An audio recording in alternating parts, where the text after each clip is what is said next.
WSAZ News Channel 3 with Tim Ear, Brittany Hoke, and meteorologist Chelsea Ambrose. This is WSAZ 10 o'clock. Now at 10, a Valentine's Day date behind bars. How a woman trying to visit her incarcerated boyfriend eventually found herself in jail. Plus, beating drug addiction, a special celebration today for a woman who overcame the odds from years of multiple addictions through a new program right here in Huntington. Good evening, everybody. I'm Brittany Hoke. And I'm Tim Ear. Thanks for joining us. First tonight, a woman who had planned to visit her boyfriend in jail for Valentine's Day is now behind bars at the same jail. Yeah, troopers say that she had been sending him money and that she was taking from a woman that she was supposed to be caring for. News Channel 3's Nathan Tackett joins us now. And Nathan, the woman cannot care for herself, so she was relying on this woman for everything. Yeah, Brittany, and it wasn't until troopers say the caregiver abandoned the woman, taking her debit card, cell phone, and computer, that it was revealed that she'd been using that debit card to buy her boyfriend things while he was in jail.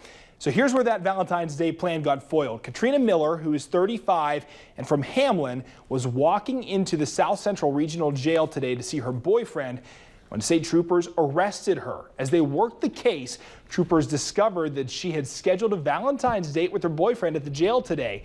And they say she allegedly spent a few $100s on her boyfriend with the victim's credit card and stole those electronics. She's charged with exploitation of an incapacitated person and 13 counts of computer fraud.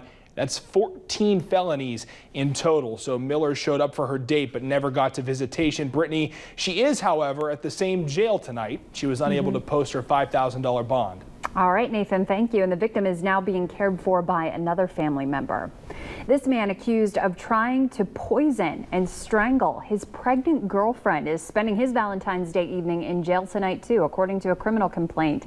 Jeffrey Wilborn tried to make his girlfriend swallow bleach Saturday when he found out that the baby wasn't his. He was arrested on Charleston's west side earlier today. Now, the complaint says that he also choked his girlfriend, nearly making her lose consciousness, causing slight bruising and scratches around her neck. Wilborn is charged with 2 counts of poisoning, 1 for the baby and 1 for the mother. He's being held on a $100,000 cash-only bond. This Valentine's Day, also one woman who's battled addiction for years was part of a special celebration. Huntington's WSAZ program, which helps women who have turned to prostitution to feed their drug habit, honored its first graduate today. News Channel 3's Andrew Colgrove has the story of what the woman says the program has meant to her in her recovery. This 39-year-old says she's proof hope is never lost. I've been raped and molested and lost my only child. Naja Menapace battled addiction for years and overdosed 9 times. They'd bring me back and I would be mad because I wanted to die because I was so lost in addiction. She was accepted into Huntington's new WSAZ program, a program dedicated to helping women who turn to prostitution to support their drug habit. The program offers mental health counseling, group therapy, and special classes. Centralized yoga, cooking classes, things like that.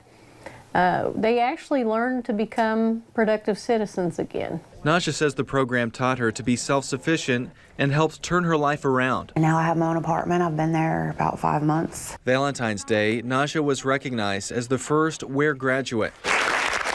Every emotion is boiling up inside of me right now. You have redeemed yourself to society. None of her biological family was in attendance to recognize her progress. She says they are still battling their own demons, but she was surrounded by the people who made it their mission to help her. And drug court was like the family that I never had. You watch them learn to love themselves and have confidence again. It's just wonderful to watch. I love you. She hopes her story is an inspiration to others who've lost faith that recovery is within reach. I just can't imagine that I used to want to be dead. I'm happier than I've ever been in my entire life.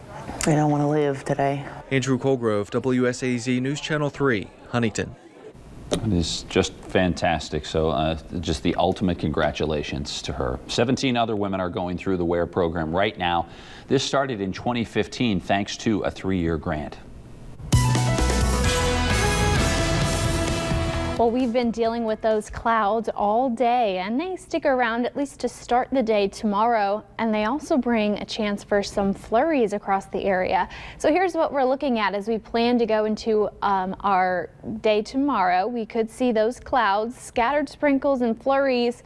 Best chance for accumulating snow, though, stays up in the mountains.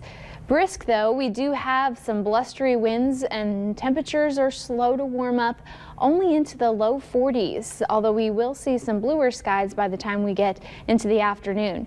HD dual Doppler showing that we do have some rain staying south of the tri-states. Clouds lingering. You can see most of that activity should miss us, but it will eventually start to change over to snow farther south. We're looking at a cold front to bring the next chance for snow across our area, and then springy as we go into the weekend. More details on the extended forecast are still ahead.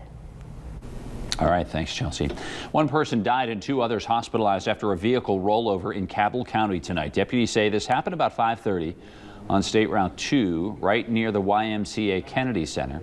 One of the people hospitalized has critical injuries, and the other has potentially severe injuries.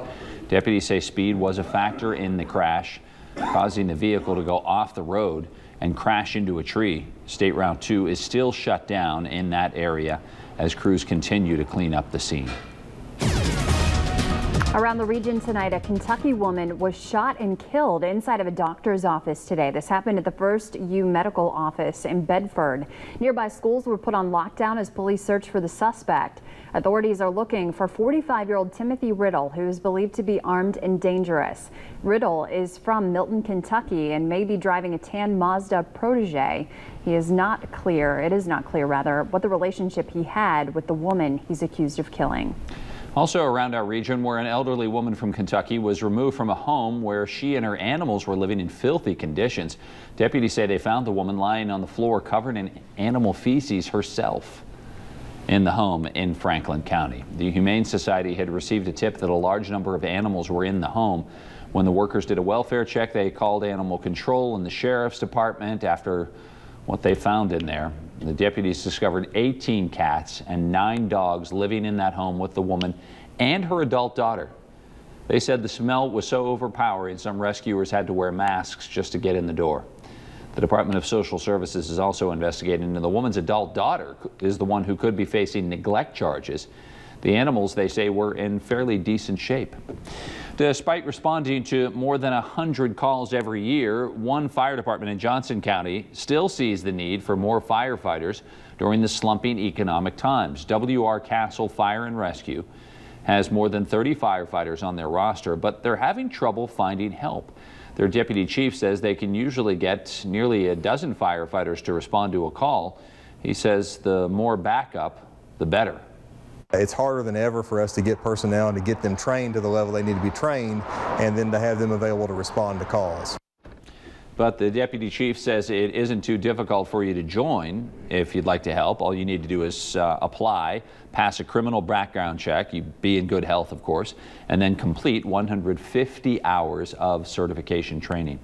A group against the consolidation of 5 schools in Nicholas County will be filing a formal complaint against the board tomorrow. Members of the Save Our Schools Coalition and the RHS Alumni Association plan to ask for a preliminary injunction to stop all consolidation plans. In a release today, the Save Our Schools Coalition says the parents, teachers, students, and alumni of Richwood High School are passionate about our surrounding communities, about our schools that serve those communities, and about our children. We want our students to be educated in schools within their familiar and supportive environments.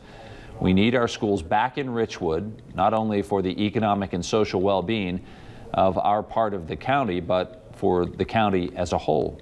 A press conference will be held on the courthouse steps tomorrow at 1 o'clock in the afternoon following the complaint filing. In an emergency meeting of the Cabell County Board of Education, the board approved an interim treasurer to fill the vacancy left by Conrad Jody Lucas. Assistant Superintendent Todd Alexander was appointed to the interim position. The appointment came after the unexpected death of former treasurer Lucas. Alexander will now oversee day-to-day operations, sign checks, and manage electronic transfers.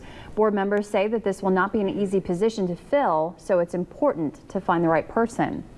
At this point, though, we're very fortunate not to have to grab someone and put them in that seat immediately, that we have some time to really do a good posting and do a good vetting before we do that.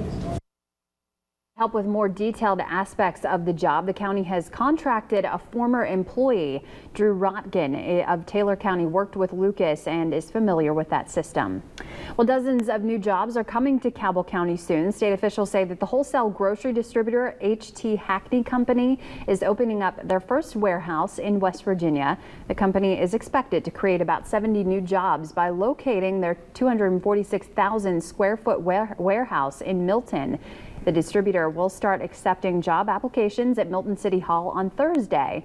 The Knoxville, Tennessee-based company stocks more than 30,000 different products and serves retailers in 22 states. If you build it, they will come. That's the old idea behind a business district created tonight by the Sissonville Development Council. The idea is that by establishing what and where Sissonville is in a place where people may come and businesses will have reason to consider putting down roots there. The district stretches from the Tuppers Creek exit west to Sissonville Drive and then north to what is the unincorporated Pocatalico community. Members of the Development Corporation believe creating this identity will help with economic development ultimately. It is a business district. We have 2 banks, a grocery store, convenience store, many other businesses here, so it is a business district, and it seems to me like it has named itself Sissonville. The council members are also looking to install interstate signs to show where the business district is located. Sissonville is taking steps towards creating a new farmers market. Tonight, members of the Greater Sissonville Development Council voted to proceed with setting one up sometime this year. A spokesperson from the Department of Agriculture was at the meeting tonight to give some tips on what needs to be done next. Council President Tom Krauser says getting a space and establishing a network of growers is at the top of that list.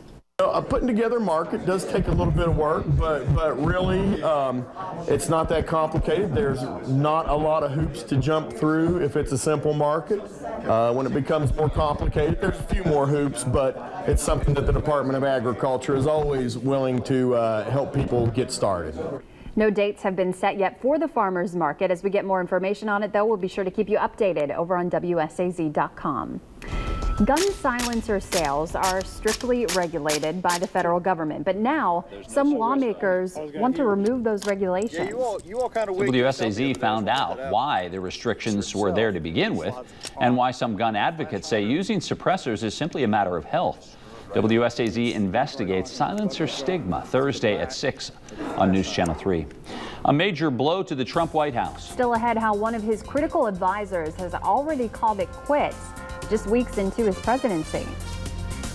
And it was warmer today than it was yesterday, but it's been a pretty gray afternoon and cloudy evening. Here's a look at a time lapse from Ashland. You can see the overcast skies pretty much all day. There were a few breaks in those clouds, maybe to get a peek of sunshine, but they've been pretty cloudy skies all day for all of us. Now tomorrow, we're looking at a few flakes to fall out of the clouds that stick around, and your forecast is still ahead.